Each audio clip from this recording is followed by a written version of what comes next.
फागुन 21 गते हुने भनिएको प्रतिनिधि सभा निर्वाचनका लागि कार्तिक महिनासम्म मतदाता नावली सङ्कलन कार्य भइरहेको छ। प्रदेश निर्वाचन कार्यालय पोखरामा करिब 7,000 बढी मतदाता थपिएका छन्।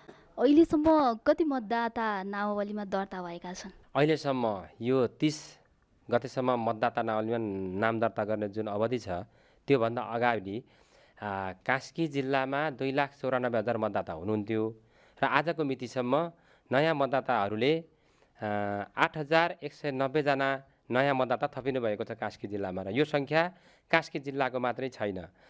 कास्की जिल्लाबाट प्रदेश निर्वाचन कार्यालय पोखराबाट अल नेपालको सुविधा हुने भएकोले त्यो सङ्ख्या पनि यसमा समावेश छ र अन्य जिल्लाहरूबाट पनि कास्की जिल्लाको लागि मतदाता नावलीमा नाम दर्ता गरिरहनु भएको छ। यस हिसाबले यो सङ्ख्या उत्साहजनक मान्न सकिन्छ र यो मतदाता नावलीमा नाम दर्ता गर्नेहरूमा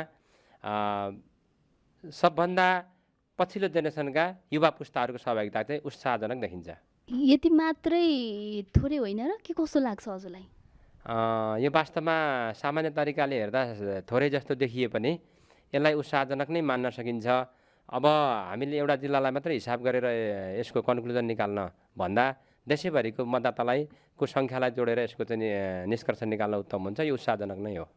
निर्वाचनको तयारी कस्तो छ त हजुरहरूको? निर्वाचन आयोगले निर्वाचनको समग्र तयारी पुरा गरिसकेको छ र प्रदेश निर्वाचन कार्यालय पोखरा पनि निर्वाचन गराउनको लागि तयारी अवस्था छ।